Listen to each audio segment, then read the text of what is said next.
En principio no hay un solo psicoanálisis y hegemonizar cualquier práctica, cualquier teoría, para mí siempre supone algo peligroso. Y una de las cosas que me ha llamado la atención siempre, la competencia que hay entre distintas corrientes psicológicas, ¿no? Es muy curioso que siempre aquel profesional que se dedica a una corriente en específico, por ejemplo cognitivo-conductual, es el que más habla de la corriente que no ha estudiado, ¿no? ¿Qué opinas de esto? ¿Qué opinión tienes tú desde dentro, desde el psicoanálisis? Toda narrativa tiene una intencionalidad, entonces siendo terapeuta de otra corriente o si siendo paciente o usuario de una red social o lo que sea, yo salgo a decir tal terapia no tiene validez científica, es quizá desestimar, digamos, la terapia, o sea, como desvalorizar la posibilidad de que alguien tenga un proceso terapéutico exitoso en esa terapia.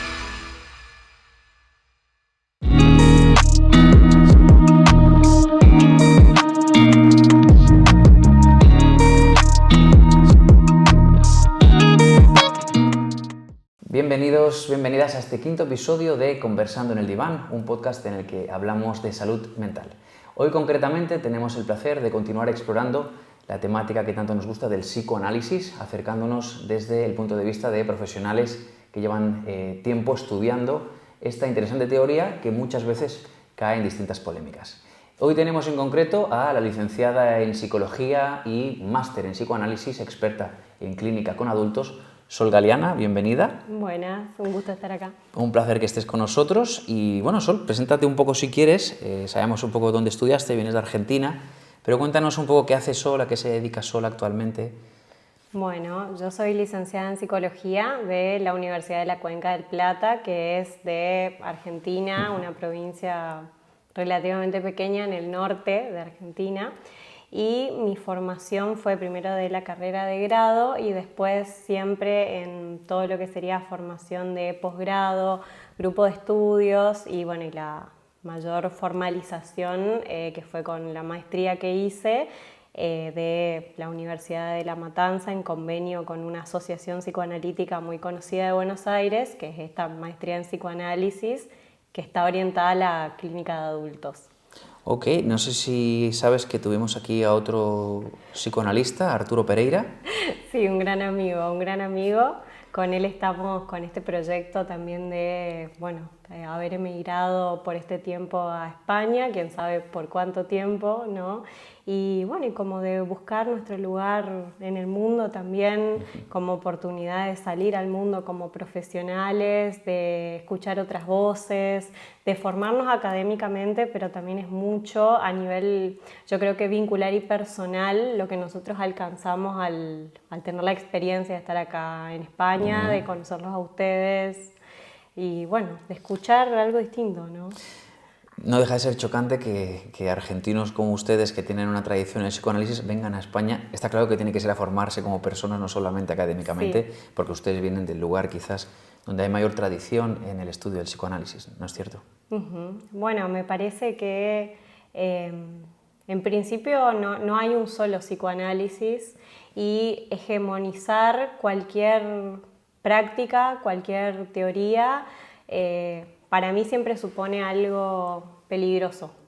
O sea, me parece que en Argentina han colonizado distintas corrientes del psicoanálisis, de las que también está bueno abrir y escuchar otras posibilidades. Ok, esa es la pregunta que te quería hacer, Sol, porque hay un montón de corrientes terapéuticas, ¿no? Sí. Yo, por ejemplo, que soy alguien que se está metiendo ahí con cuidado con el psicoanálisis, ¿no? Pero que trabajo en psicología, son múltiples las corrientes. La gente muchas veces que nos ve que no está dentro de la profesión, pues le sorprende y le cuesta elegir a veces, ¿no? Cognitivo-conductual, humanista, sí, transpersonal, PNL. ¿Por qué en tu caso decidiste, cuál es la tradición, cuál es la causa de que te metieras en el psicoanálisis? Bueno, ahí hay todo un tema. Para mí hay que, cuando uno narra sobre uno, hay que intentar hacer como un esfuerzo por, no sé, ser lo más auténtico posible, o sea, ser como lo más fiel a su historia y a su recorrido, teniendo en cuenta que como que las narrativas son intencionales. Entonces, cuando uno narra acerca de uno, también lo tiene que tener en cuenta. Pero bueno, a ver, para mí el psicoanálisis es más que un marco teórico que yo elijo para mi práctica en el día a día. Me parece que tiene que ver con una forma de ver el mundo que yo fui adoptando. Bueno, en principio mis padres son psicoanalistas de distintas corrientes dentro del psicoanálisis cada uno, y durante su recorrido también cada uno se fue acercando y alejando de distintas premisas y cuestiones del psicoanálisis. Es como muy interesante, pero yo digo que a mí el psicoanálisis me envuelve desde antes de mi nacimiento, porque mi mamá, cuando estaba embarazada de mí, daba clases de teoría freudiana, se llamaba la materia. No, psicología profunda se llamaba la materia. Psicología profunda. En ese momento, que era como lo que hoy se da como Freud 1 o psicoanálisis 1 en los primeros años de carrera de grado de las distintas universidades en Argentina, donde desde el inicio de la formación se da psicoanálisis. Se da psicoanálisis, está como o es algo muy integrado. común. O sea, que ya viene un poco de familia, de tradición, en un país donde, como tú dices, psicoanálisis y psicología, dentro de lo que es lo académico, va bastante de la mano, ¿no? Mira, una de las cosas que más me llamó la atención cuando estuvimos hablando de la posibilidad de entrar en el podcast, sabiendo que, bueno, eres una buena amiga de Arturo, que estuvo en el episodio 2 del Conversando en el Diván, fue que dijiste, yo puedo entrar en ciertas polémicas, ¿no? Y una de las cosas que me ha llamado la atención siempre, y me cuesta entenderlo, y ojalá que entre los dos lo podamos desentrañar, es la competencia que hay entre distintas corrientes psicológicas, ¿no? Es muy curioso que siempre aquel profesional que se dedica a una corriente en específico, por ejemplo, cognitivo-conductual, es el que más habla de la corriente que no ha estudiado, ¿no? Sí. Y tengo la sensación de que el psicoanálisis, desde la psicología, digamos, más clínica, que está basada en lo cognitivo-conductual, ha recibido muchas críticas.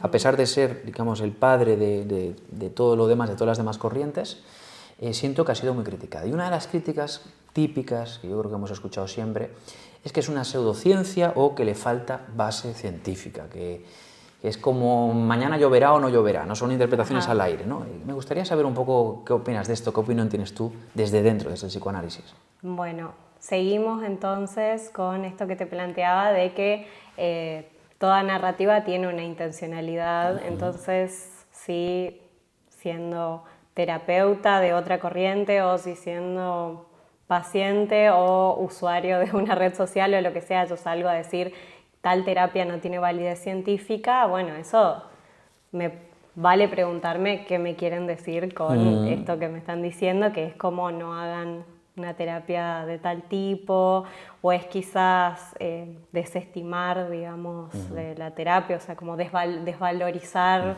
la posibilidad de que alguien tenga un proceso terapéutico exitoso en esa terapia, ¿no? También muchas veces es como esto de ponerlo en el lugar de terapias alternativas, que son sumamente ricas, pero por ahí tienen que ver con otro marco, son parte de otro eje. Entonces es como una cuestión así de poner de menos al psicoanálisis, ¿no? Pero me parece que acá no hay que culpar solamente a los haters del psicoanálisis, sino que el propio psicoanálisis de alguna forma es responsable de esta situación por varias cosas, ¿no? A mí me gusta mucho un analista de nombre Alfredo Edelstein, que hizo unas conferencias maravillosas en Chile que se llaman ¿Cómo trabaja un psicoanalista? Y él propone esto de que nosotros desde inicios, por ejemplo en Argentina, que desde un segundo año en la universidad te dan psicoanálisis para estudiar, muy chicos. En Argentina también empezamos la universidad en grandes generalidades, ¿no? 18, 19 años, y viene un viejo profesor, por lo general es idealizado como una figura de un viejo que tiene muchos años de recorrido de clínica, que te dice, la clínica se hace de la clínica. Es decir, Freud inventó el psicoanálisis haciendo psicoanálisis y aprendió cómo se atendían las histéricas atendiendo histéricas. Entonces ahí se transmite peligrosamente algo de una práctica autoengendrada. ¿Qué significaría eso, Sol? Como que no tendría ningún apoyo teórico, no tendría apoyatura en estudios en esquemas y estructuras teóricas de las que se ha nutrido para generarse. Y este mito es muy complejo, porque si yo hoy te digo la clínica se hace de la clínica, yo no empecé mi clínica desde la clínica, la empecé con 6 años de universidad con conocimiento académico, o sea, es justamente lo contrario, mi clínica no se ha hecho de la clínica, se ha hecho a partir de estudios teóricos y quizás, por ejemplo, la clínica se hace de la clínica, yo lo estoy repitiendo de otra persona. Entonces, y me parece que justamente Freud, que crea, ¿no?, la terapia, el método psicoanalítico, él estaba muy preocupado, incluso más preocupado que las personas que están hoy con la validez científica, porque el psicoanálisis sea aceptado por un marco científico, digamos, que sea aceptado por lo que era la ciencia de ese momento, que tenía que ver con las ciencias naturales. Además, Freud era neurólogo, ¿no? Freud venía de la física atomista, de la neurología, ¿no?, como lo hegemónico para lo que era lo imperante, para lo que era la ciencia, la medicina en esa época. Y a él le importaba muchísimo, inclusive él, no sé si decir esconde, pero no deja entrever mucho la lectura en cuanto a ciertos filósofos, por ejemplo, de la lógica de Aristóteles, bueno, a Schopenhauer lo da bastante a conocer, pero como que eso pertenece de un lado más humanista, oscuro de Freud. Okay. Sí, él no es un lado humanista, pero él como todo el tiempo hace referencia a la física, ¿no? A la ciencia natural, a lo que tenía que ver con, bueno, incluir su disciplina en la ciencia de ese tiempo. Y él nos hace la clínica de la clínica. Acá yo te traje, por ejemplo, unos conceptos de dónde toma él sus cuestiones teóricas. Imagen mnémica, que está en los primeros textos de Freud, sobre todo en esto de la interpretación de los sueños, de Wernicke. Después, libido lo toma de Richard von Krafft-Ebing. Autoerotismo lo toma de Ellis. Bisexualidad lo toma de Fliess, que es un compañero epistolar de Freud, sobre todo el primer tiempo, ¿no?, pero que lo acompaña en gran parte de su recorrido. Después de la física toma principio de constancia de Fechner, de Newton, principio de inercia. O sea, si uno, y así hay 15 categorías así como para... O sea, que no es un señor que de golpe empieza a hablar de eso porque se le aparece San Pancracio encima de un árbol, sino que realmente era una persona con inquietudes científicas que se da cuenta de que quizás falta una disciplina teórico-práctica que se encargue del estudio o del análisis de la psique en un sentido, bueno, que se sostenga en un método, ¿no? O sea, que no es algo azaroso, sino que nace con un anhelo científico. Por lo tanto, ya hay una contradicción con esta mirada tan pseudocientífica. Creo que se ha alimentado en parte, aparte de esta competencia que hablábamos con otras corrientes, ¿no?, con algunas ideas muy muy tópicas, como por ejemplo, para Freud todo era sexual, todo conflicto sexual. ¿No? ¿Qué nos puedes decir de esto? Porque probablemente no es muy exacto y tampoco está teniendo en cuenta las actualizaciones del estudio psicoanalítico, ¿no? Sí, bueno, a ver, para él todo es sexual porque él propone una sexualidad en un sentido ampliado, no una sexualidad que está ¿no? Claro, que está circunscripta a lo genital ni a la sexualidad que entendemos como sexualidad adulta. Es más, el concepto de pulsión que él propone es un concepto que decimos de frontera, límite fronterizo entre anímico y orgánico. Parece complejo dicho así, pero tiene que ver con que él está diciendo que hay algo de lo sexual puesto en lo psíquico que nos diferencia del instinto y del mundo animal. ¿Puedes entrar un poco más ahí para aterrizarlo un poco a la gente que quizás no está tan dentro del marco teórico? ¿Qué diferencia hay entre una pulsión y un instinto? Bueno, en grandes rasgos, sí, podemos pensar en la diferencia con un animal, ¿sí? Como por ejemplo va a abordar con quien le interesa reproducirse al animal. Primero, no es una elección como nosotros que elegimos, no da igual con cualquiera, sino que hay una elección en los seres humanos, sino que va a ir instintivamente, va a estar en celo, por ejemplo, podemos pensar en distinta parte de todo el mundo animal, y se va a dirigir a ese otro animal con un ritual que ya está predestinado. No hay libertad de elección, no hay libre albedrío, ¿no? Ocurre porque está programado para que ocurra de esa manera. Bueno, no sé si en nosotros hay libre albedrío, Bueno, nos metimos en un jardín. pero sí hay lugar de la elección, que eso es distinto, y tampoco hay una cuestión predestinada en juego en cómo se va a abordar a, por ejemplo, ese objeto. Sí, y bueno, al contrario, en cuanto a esto que vos decías de si hay o no libre albedrío, me parece que en psicoanálisis plantea lo contrario, digamos. No somos tan libres como creemos. Que no somos tan libres como creemos. Creo que Arturo hizo justamente.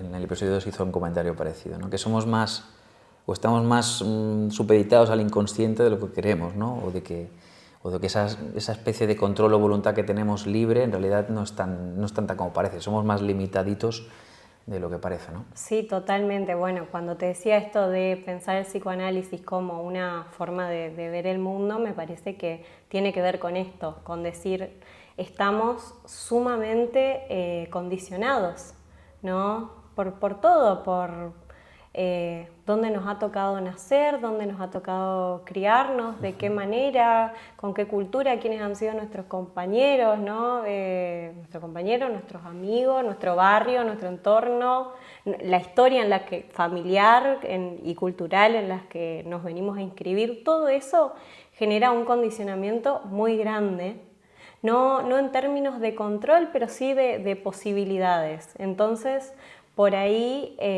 está bueno pensar el proyecto del psicoanálisis como si fuese un proyecto moral en el sentido socrático, que sería como el autoconocimiento, nos permite acercarnos a un grado mayor de libertad, acercarnos, ¿no? O sea, el conocernos mejor a través del análisis nos puede dar mayor autodominio o libertad de elección para poder tener un cierto control sobre lo que nos rodea y sobre nosotros mismos. Interesante, nunca lo había visto desde ese punto de vista. Otro de los tópicos sobre el psicoanálisis tiene que ver con algo que alguna vez hemos comentado fuera de cámara, Sol, que tiene que ver con la demanda, ¿no? Es decir, vivimos en una sociedad que es muy rápida, todo va a toda velocidad, todo es muy efímero, nos pasamos el día scrolleando, hemos optimizado nuestra capacidad de escáner de la información, pero nos cuesta lo lento, lo denso, ¿no? Y siempre se ha asociado al psicoanálisis a aquel chiste que dice algo así como, oye, ¿qué tal te va con el terapeuta? Y dice, bueno, bien, súper bien, llevo 25 años trabajando con él, ¿no?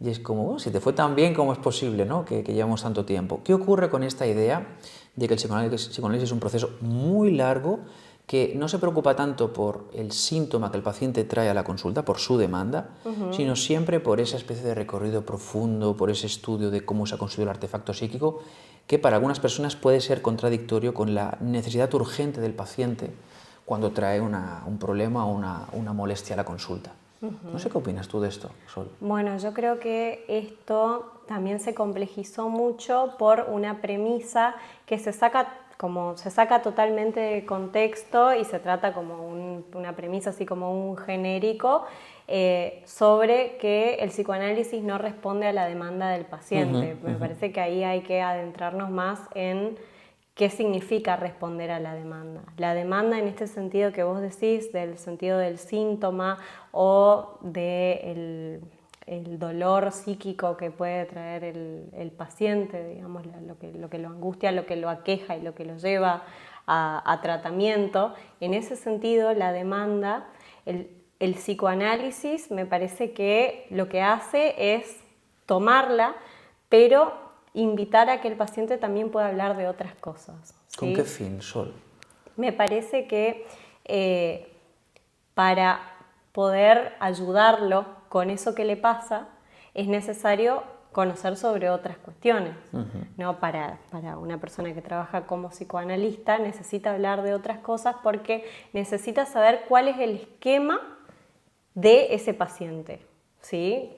Yo tengo un modelo de aparato psíquico que tengo internalizado, que es el modelo de aparato del psicoanálisis. O sea, es la estructura que la persona ha ido construyendo, que determina su estructura, que no sus paredes flotantes, sino su estructura psíquica. Y cuando una persona habla, me parece que como analista, tengo que ser capaz de armarme un esquema interno sobre ese paciente, y para eso necesito conocer sobre distintas cuestiones de cómo es su forma de vincularse, cómo es su forma de ver el mundo.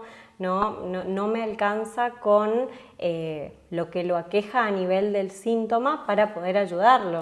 O sea, para que lo podamos entender bien esto, Sol, y si no, corrígeme que igual no lo he entendido. El síntoma sería como el final del hilo de un ovillo que nos puede quizás llevar hacia una comprensión mayor de la causa que subyace ahí detrás, de dónde esa estructura psíquica que ha montado el paciente le podría llevar a la larga, quizás no ese síntoma, a un síntoma mayor, a un desajuste de la homeostasis del propio artefacto psíquico. Es decir, es una pista, pero no es el todo de lo que está ocurriendo. El síntoma es una pista de lo que ocurre, pero no es el todo de lo que ocurre. A ver, el síntoma es un efecto. Nosotros, desde el psicoanálisis, como yo lo pienso, como yo lo entiendo, no nos dedicamos al síntoma, sino al procesamiento pulsional o al procesamiento psíquico que me lleva a producir ese síntoma. Con eso no quiero decir que haya una causa única, porque eso sería como volver a los orígenes, a la teoría del trauma, digamos, de Freud, donde un trauma terrible producía como toda esa proliferación de síntomas. En realidad ahora sabemos que es algo más complejo, que no solamente es que haya tenido que haber sí o sí una experiencia traumática o una experiencia recordada como traumática, sino que pueden ser múltiples variables en la construcción del artefacto psíquico, ¿no? La fricción que yo tengo aquí, honestamente hablando, desde mi perspectiva quizás un poco más externa, psicoanálisis, que sabes que lo estoy estudiando, pero lo estudio un poco desde la distancia, porque soy un poco el enemigo, ¿no?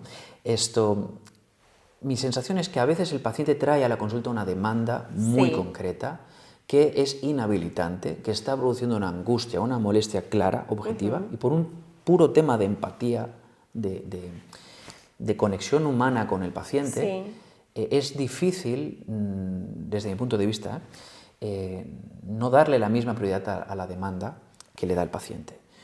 Es evidente que detrás de esa demanda hay toda una estructura, pero la pregunta es, ¿a dónde vamos primero? ¿Vamos primero a esa indagación que vamos montando poco a poco, pieza a pieza, para tener el puzzle completo antes de ayudarle con herramientas específicas y técnicas? ¿O primero atendemos la urgencia inhabilitante, como pueda ser un caso de ansiedad, con alguien que venga con vértigo psicógeno, cierta desrealización o fenómenos disociativos, sofocos, taquicardia, y le está inhabilitando, pues, por ejemplo, para salir a la calle? Le ha desarrollado una agorafobia terrible que le impidiera trabajar, le impide ser un sujeto completo en lo que el propio Freud decía, cuando decía la salud mental es ser capaz de amar y ser amado, ¿no? Trabajar, y no me acuerdo si lo otro era tener tiempo libre, ¿no? Entonces, ¿qué ocurre aquí? ¿Cómo el psicoanálisis entiende esto cuando, no sé si objetivamente, pero claramente se está observando una demanda urgente en esa persona? Bueno, me parece que cuando el exceso de sufrimiento que presenta un paciente es inhabilitante, incluso puede ser inhabilitante para estar en terapia, es decir, para asociar libremente, ¿no? Para llegar al consultorio, como vos decías, una fobia, por ejemplo, que lo inhabilita al paciente, y bueno, me parece que ahí se ve en el caso por caso cuando es necesario, por ejemplo, también tener una segunda mirada en cuanto a la medicación. Eso se trata, es muy particular del caso por caso. A mí me parece que hay que controlar los excesos en cuanto al sufrimiento o a la angustia. No podemos esperar que no haya una cuota de sufrimiento o de angustia en el paciente, porque por algo nos consulta, pero cuando esto es excesivo al punto que la persona no puede asociar, no puede presentarse en un análisis, bueno, no puede presentarse a consultorio, no tiene plasticidad para poder pensar, para poder hacer su vida mínimamente funcional, y bueno, en esos casos es necesario tratar más puntualmente o por ejemplo con ayuda de otros profesionales esta problemática para que algo del análisis recién pueda dar inicio. Entiendo. ¿La única opción entonces es un trabajo multidisciplinar con farmacología? ¿O existiría la posibilidad de una mirada más integrativa, pero dentro de la terapia, donde se pudieran utilizar herramientas de gestión, por ejemplo, del estrés o la ansiedad, como sabemos hoy, múltiples herramientas de regularización del sistema nervioso simpático, hay quien realiza técnicas de respiración avanzada, tenemos compañeras en el máster, ¿no?, que hacen mindfulness, por ejemplo. Es decir, ¿esto también podría formar parte de esta mirada integrativa o simplemente es una persona que entonces mostraría no ser candidata todavía al análisis, No, a un acompañamiento de a mí me sensibilización? parece bueno de conocerlos a ustedes que tienen una formación más rica en estas cuestiones técnicas que tienen que ver con otras corrientes, ¿no?, que se les han provisto. A mí me parece sumamente valioso y que se acerca mucho más a ser fiel a algo integrativo, ¿no? Me parece que si uno los recursos los tiene y cree que para poder despegar algo del discurso del paciente se lo puede integrar, a mí no es algo que ¿Te parezca me parezca contradictorio? claro, que me parezca contradictorio. Yo no tengo esos recursos porque fui formada monocorde a lo imperante donde Está estudié claro, y donde me formé. Entonces, mi formación, y tampoco elegí, ¿no?, por formarme en otras corrientes, pero a mí me parece que es muy valiosa la cuestión integrativa, ¿no? Y que cuando uno también se acerca a algo se pueda acercar con crítica, ¿no? Y que se replantee con cada paciente como lo que está haciendo. Estoy súper alineado con eso. De hecho, comparto contigo que para mí entrar en la mirada psicoanalítica fue precisamente porque había pacientes que venían con cuestiones que no eran una demanda tan urgente o inminente, sino que había algo más existencial, una especie de experiencia confusa, perdido, y fue cuando entendí que necesitaba volver a los fundamentos de la psicología que se encontraban en el estudio. Me gustaría saber, Sol, ¿qué opinión tienes sobre esta tendencia que ha ido en aumento, ¿no?, con la cuestión de que cada vez en el DSM-5 encontramos más cantidad de diagnósticos, más cantidad de etiquetas nosológicas, ¿no? Creo que actualmente pasamos de hace unos años, hace un siglo más o menos, de una cada 200 personas tenía un diagnóstico del DSM, y actualmente creo que es una de cada dos, ¿no? Es decir, hemos ido como aumentando la obsesión con etiquetar a las personas. Tú, desde tu práctica clínica, desde tu mirada psicoanalítica, ¿cómo ves esto? Y ustedes, los españoles, también tienen como muchos diagnósticos y muchas categorías. Hace poco coincidimos en un congreso y yo estaba con mi amigo Arturo como traductor ¿y esto qué significa? ¿Y esto qué significa? Me sentía como ajena en un campo que debería ser como más familiar o más propio desde lo que yo pensaba, pero creo que tiene que ver con esto, como el exceso de categorización, digamos. Que bueno, a veces es muy tranquilizador para las personas, para los pacientes, ¿no?, tener como un diagnóstico con el cual identificarse, porque eso quizás genera la impresión, a veces sugestiva, a veces no, esto es muy del caso por caso, de tener como respuestas, de tener como verdades, certezas en las cuales anclarse, pero también ese diagnóstico a veces tapona al sujeto, es decir, impide que la posibilidad de pensar, o sea, la posibilidad de poner en palabras algo más sobre lo que a mí me pasa, que tiene que ver con lo particular propio, más allá de ese diagnóstico. Y además, acá hay una diferencia muy grande entre que algo esté aprendido o aprendido con la H intermedia a un nivel más filosófico, que te lo dijeron, ¿no? Hay una diferencia interesante, porque aprendido con la H intermedia yo lo entiendo como que fue pasado por un proceso y por una elaboración propia, ¿no? Ahora hay mucha polémica, por ejemplo, si te lo llevo algo de Argentina, con la educación sexual integral, por ejemplo, pero se da ahora como plan obligatorio en el colegio, entonces se empieza a pensar en qué efectos psíquicos, ¿no?, va a tener en eso, pero lo que muchas veces se observa en la clínica, ¿no?, es que si bien está buenísimo movilizar y que se pueda hablar de los temas, es que el exceso de información, por ejemplo, de internet, de un aula, de lo que sea, no necesariamente le genera a uno más herramientas o recursos a nivel psíquico, ¿no? Uno tener un exceso de información o de categorías para elegir no significa que pueda hacer el procesamiento psíquico interno para tomar o elaborar algo de eso que se le está presentando, ¿no? No es porque ahora tenemos más información, tenemos más capacidad para resolver, por ejemplo, ¿no? Eso lo podemos pensar en cuanto a la actualidad, que cada vez hay más fobias sociales, interpersonales, o sea, lo vemos después de todos los efectos de la pandemia, por ejemplo, pero información hay. La información está puesta allí, el tema es el procesamiento psíquico, ¿no? ¿Qué se puede hacer con lo que yo tengo ofrecido? Entiendo. No, y además parece como que al final el diagnóstico no queda claro si es para facilitar un contexto delimitado al paciente para que pueda conocer mejor o poner palabra a lo que le ocurre, poner un titular a lo que le ocurre, o si realmente es para el propio profesional para entender qué rutas pueden funcionar con cada diagnóstico, qué tratamiento iría adherido a cada diagnóstico. Entiendo esto que desde una psicología que pretende ser cientifista o científica, entiendo que se busque una matematización del proceso, poniendo, pues le pasa esto, hay que coger esta ruta, ¿no? Pero desde mi punto de vista esto también va muy en contra de la biografía del paciente, de la singularidad del paciente. Y a veces la sensación es de que una etiqueta acaba solapando o eclipsando la historia de vida del paciente, que es lo que le hace precisamente humano y quizás es lo que caracteriza la psicoterapia, ¿no? Que es el cuidado del alma del paciente en un sentido más metafórico, ¿no? Sí. Además entiendo que desde el psicoanálisis Sol se busca no ser muy cuidadoso, muy prudente con una mirada rígida que cierre rápidamente o que reduzca al absurdo a la persona con un diagnóstico, sí, una estructura concreta, ¿no? Bueno, creo que de ahí también deviene otro de estas premisas que circulan en conjunto con la validez científica de la que vos hablabas, que tiene que ver con el psicoanalista te va a ocultar tu diagnóstico, ¿no? Es como una serie de mitos que giran en torno al psicoanálisis, que esto de que no tiene objetivos y se va a eternizar en el tiempo, ¿no? Entonces...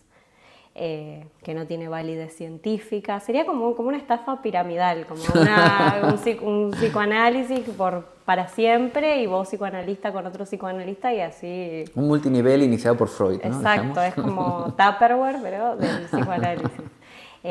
Y en este problema se suma el tema del diagnóstico, que también es algo que yo veo mucho en las redes, que dice como que el psicoanalista te va a ocultar tu diagnóstico, que no te va a dar derecho a conocer tu diagnóstico. Y en realidad la razón por la que el psicoanálisis no trabaja con diagnósticos no significa que no los tenga.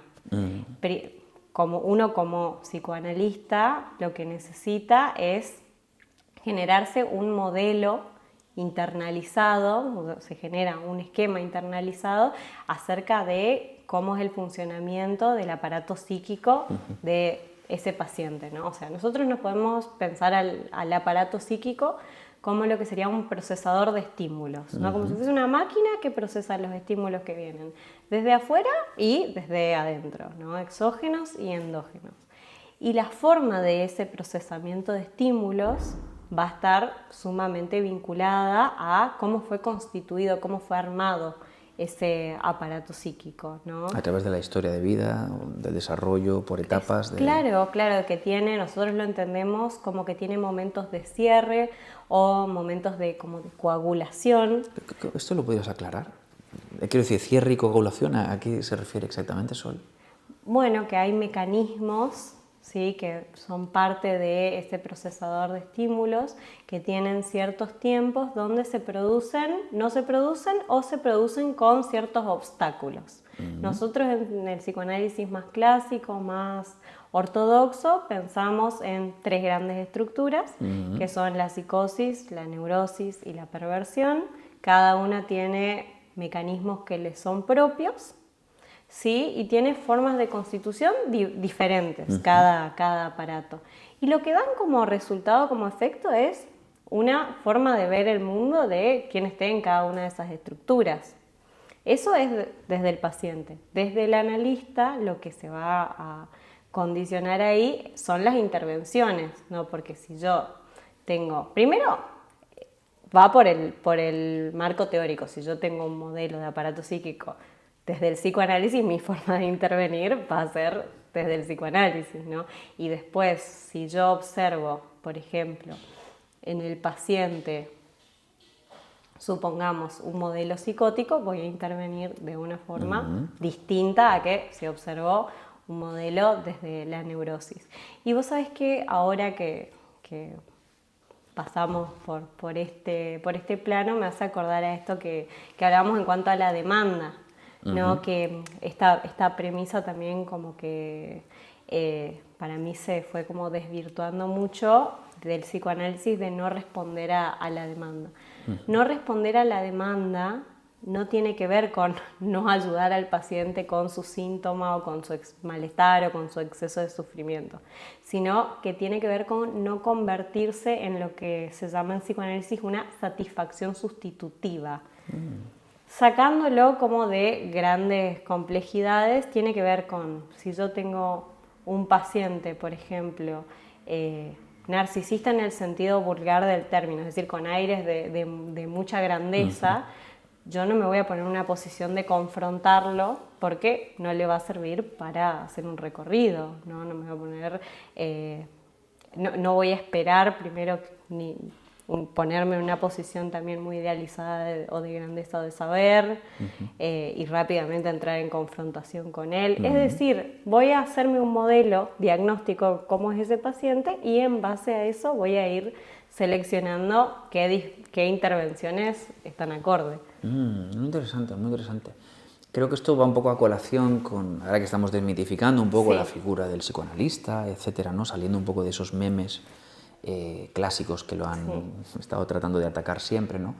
Creo que nos dejamos uno que es muy típico, que es la idea del terapeuta psicoanalista que, bueno, ejerce enormes silencios fríos, ¿no?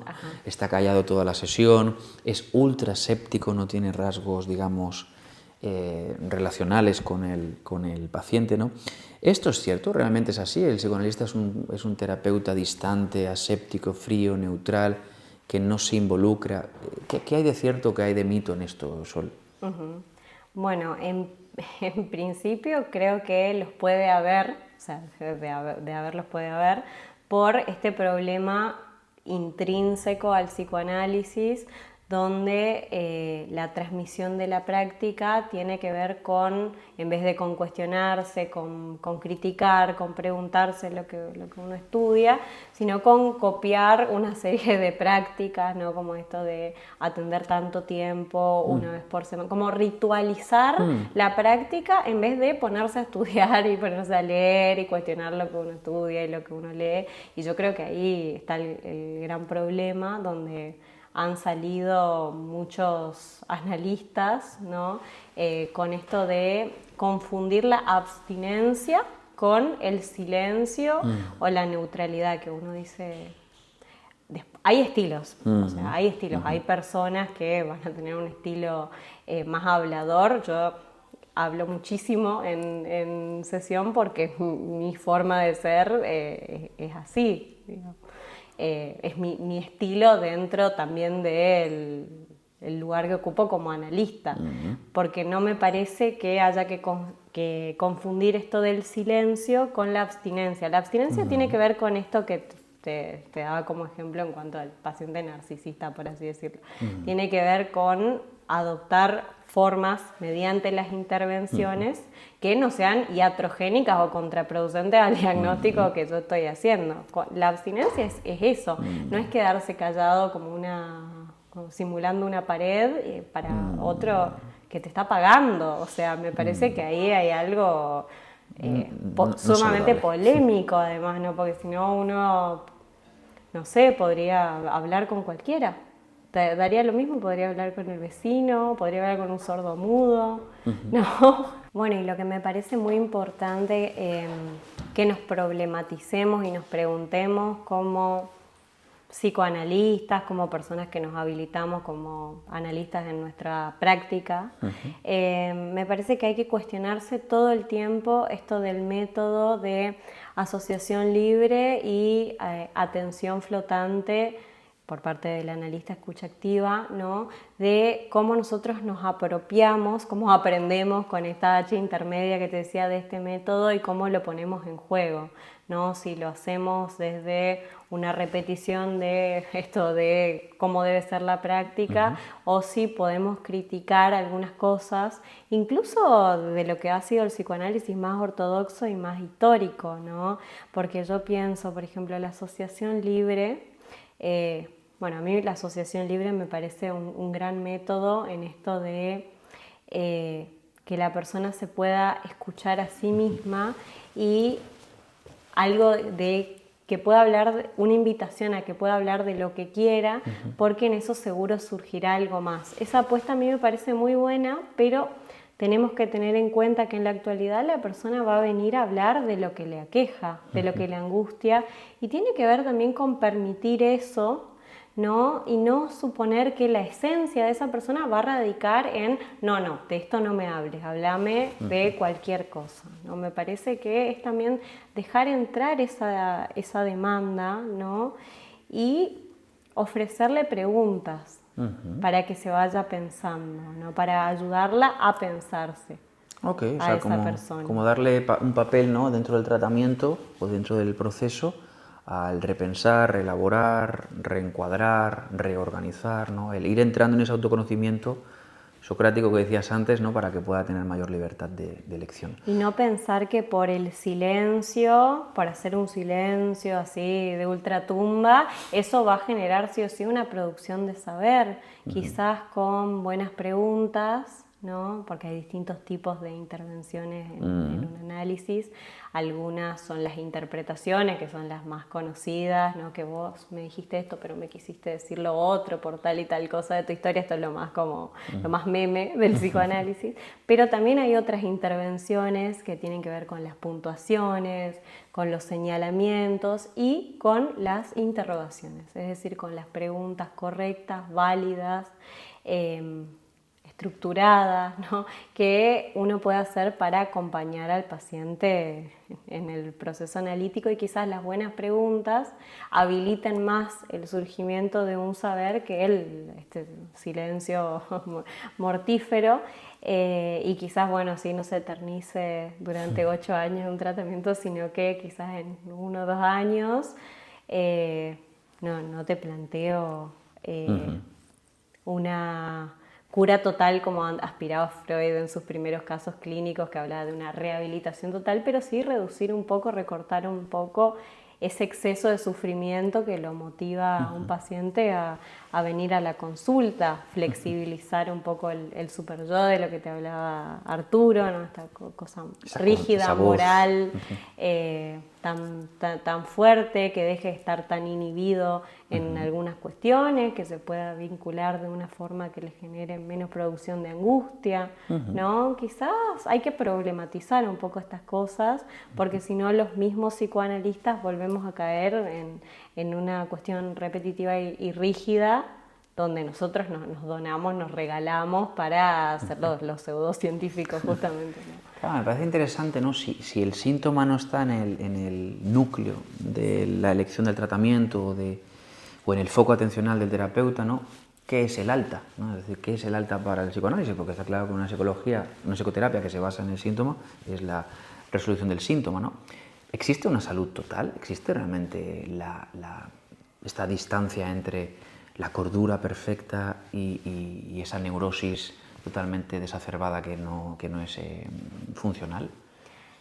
No existe la ausencia de angustia, pero creo que existe la posibilidad de, a través de un tratamiento psicoanalítico, recortar ciertos excesos de sufrimiento, cierto excedente de angustia o de sufrimiento. Me parece que, a ver, está bueno problematizarlo con el paciente. Hay veces que hay tiempos en un análisis, ¿no? Uno llega a un análisis con un motivo de consulta o con una demanda, ¿no?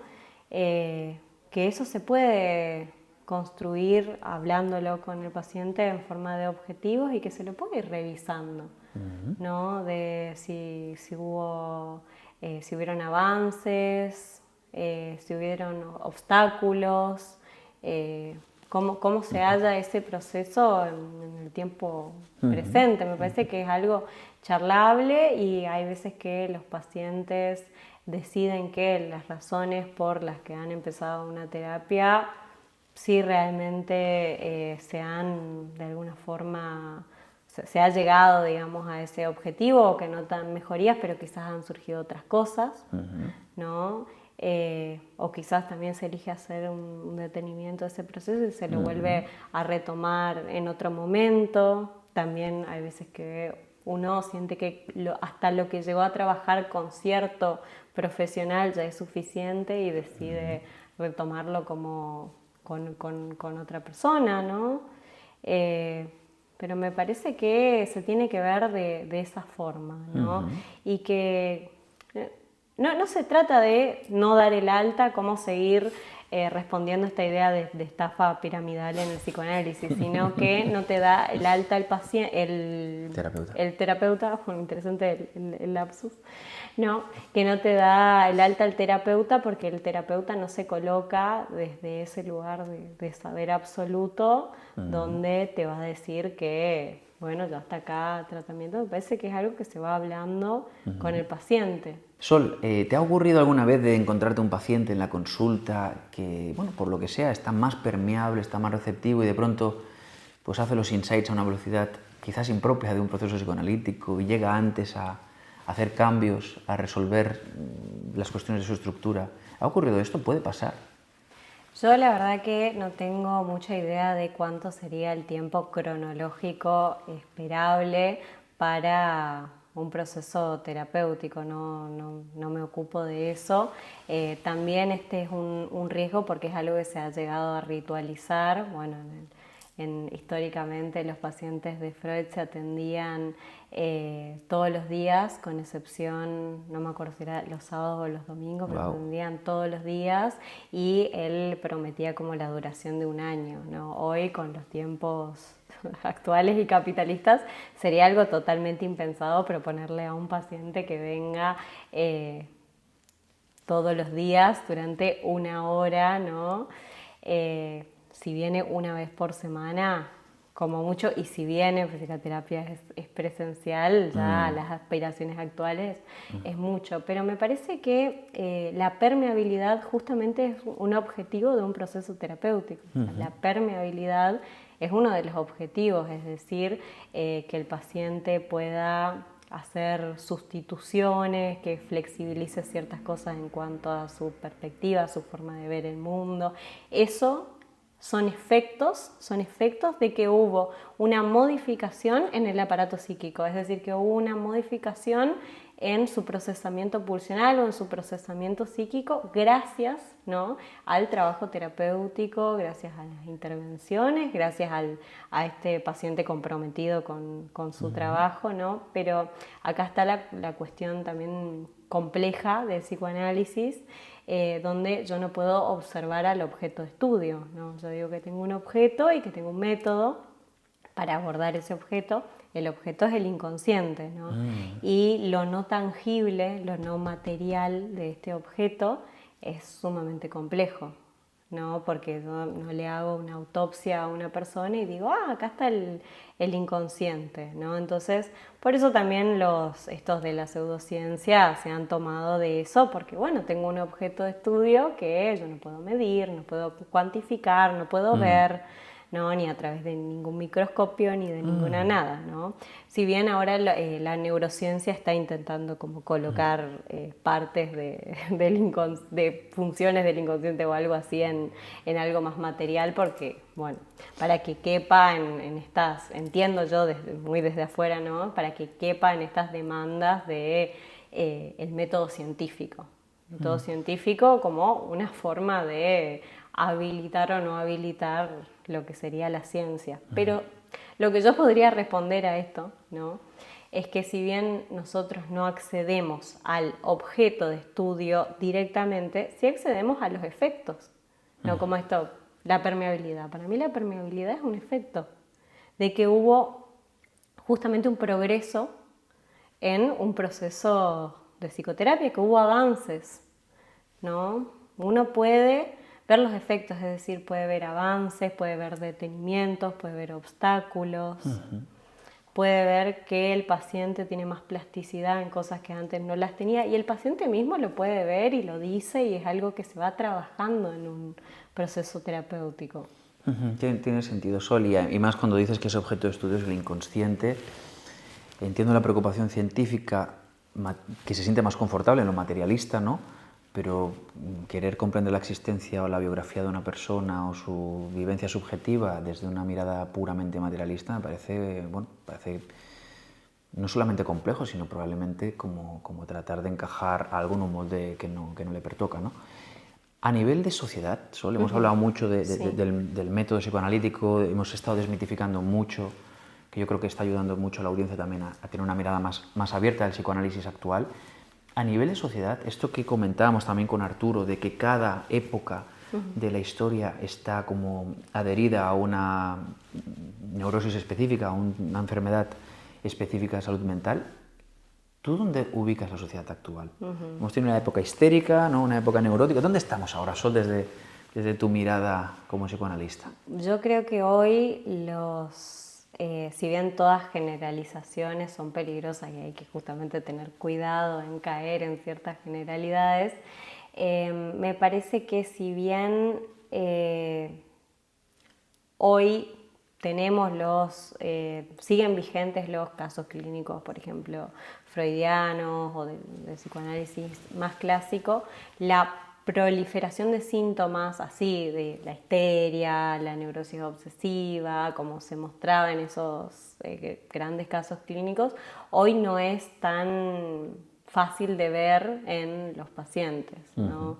Como esto de los síntomas histéricos de parálisis, conversiones somáticas, sino que hoy se observan como estructuras mixtas y se observan como desbordes o excesos de angustia. Hoy hay mucha manifestación de esto del ataque de pánico. Bueno, desde el psicoanálisis se piensa más en crisis de angustia que en ataque de pánico, pero como ciertas manifestaciones que muestran como que hay como un desborde o un exceso así pulsional en cuanto a que el aparato psíquico no lo puede como contener, regular, dar forma, no tanto en el síntoma, como antes se veía, un síntoma obsesivo, un síntoma puesto en el cuerpo, sino rasgos o efectos que indican como este desborde, ¿no? O esto de dificultades para vincularse, y creo que bueno, el COVID también, más allá de las condiciones de la sociedad actual, creo que el post-pandemia también está muy vinculado a que Esos esta sea cambios. la forma característica de padecer de esta lo nueva época. actual. Sí. Me ha recordado mucho una pregunta que me hizo alguien por el Instagram el otro día, Sí. que no sabía que ibas a venir tú, pero me hizo la pregunta, yo traté de responder, pero creo que a lo Sí. mejor tú lo puedes responder mejor. Me decía, ¿crees que la psicología está preparada?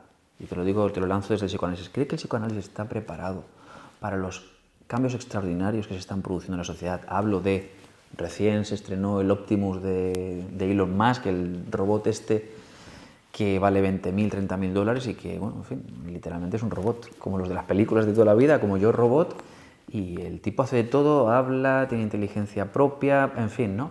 La llegada de las inteligencias artificiales, los cambios de profesión, la dificultad en algo que era un pilar fundamental de nuestra sociedad, que era la vinculación relacional con una pareja, en un modelo clásico, las nuevas identidades sexuales.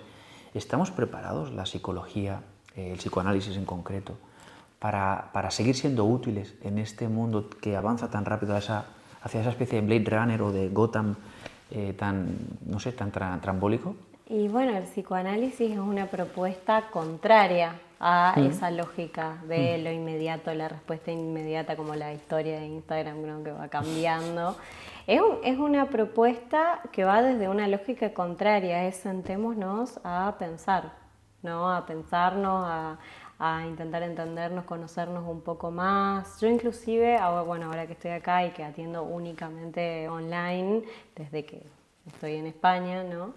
Me parece que la propuesta por ahí a los pacientes es, bueno, dejar sus tareas cotidianas un rato antes, y también después de terminar la sesión, si es posible, lo que les propongo es esto, como tómanse un café, den una vuelta, que es lo que pasaría si la persona viniera presencialmente al consultorio, ¿no? Porque también hay un poco de la lógica de terminar, conectarse y después seguir, que impide seguir elaborando, seguir pensando un poco más, que uno los días después del encuentro con un profesional también lo sigue haciendo, o hay veces que a mí me pasa con mis propios procesos de análisis que ciertas palabras o ciertas intervenciones de uno de mis primeros procesos analíticos ahora tienen efectos, ¿no? Porque las palabras no tienen un efecto inmediato como el de la sociedad actual propuesto, ¿no? No es una cuestión inmediata. Capaz yo propongo otra cosa, que capaz yo te digo algo, vos me decís algo y nos quedamos pensando y capaz nos hacemos preguntas y eso resuena en otro momento o se resignifica en otro momento por otra cosa que estoy leyendo, por otra cosa que estoy escuchando. Y me parece muy valioso hacer una propuesta, no sé si es muy comercial, pero es valioso hacer una propuesta que es contraria a lo que se viene. A lo que se viene o a lo que ya está. No sé si lo que se viene es muy distinto a lo que...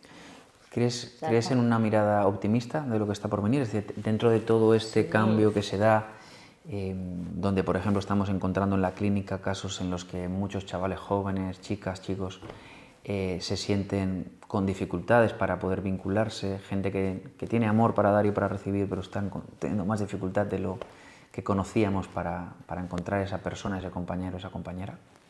No me parece que sea ni mejor ni peor. Me parece que tampoco la lógica de que todo tiempo pasado fue mejor, idealizando el pasado, sea como útil. No me parece que sea ninguna de las dos cosas. Esto que te digo es como para mí el dato de la falta universal o de la castración, es decir, bueno, nosotros registramos que esto es lo que tenemos. Con lo que tenemos, ¿qué se puede hacer? ¿Sí? Si yo me quedo en la queja, me gusta, no me gusta lo que me ofrece la realidad hoy, me pierdo, digamos, no me sirve para pensar. Me sirve más el decir, bueno, yo registro cuáles son las cualidades de lo actual, de los pacientes en la clínica actual, y con eso, ¿qué puedo hacer? ¿No? ¿Qué puedo ir subvirtiendo, cambiando de lo ya aprendido? ¿A dónde puedo recurrir para obtener más conocimiento que sirva a mi marco teórico? Y así, ¿no? Okay. En quiénes puedo recurrir para una segunda mirada de supervisión, sea un profesional, sea un colega. Me parece que la salida va por ahí. Ok. Y me gustaría acabar con una pregunta que he ido haciendo a todas las personas que han pasado por aquí, ¿no? Y es, bueno, pues, ¿qué mirada tienes sobre la situación actual de la salud mental? Que podemos estar optimistas sobre esto que hablábamos con Arturo también, ¿no? De la desestigmatización progresiva en la que hemos ido viendo, por lo menos en nuestro país, que cada vez ha sido más fácil podernos acercar a un terapeuta cuando tenemos un problema, hablar de ello, o por ejemplo estar hoy aquí en este podcast charlando sobre un tema, pues esto tan poco clickbait como es el poder pensarnos y poder hablar de psicoanálisis, ¿no? ¿Qué mirada tienes tú? ¿Cuál es ese...? Bueno, mucha gente, sobre todo ¿viste? En Argentina, se habla de esto de que es una moda analizarse, porque en Argentina o son todos psicólogos o los que no son psicólogos van a terapia.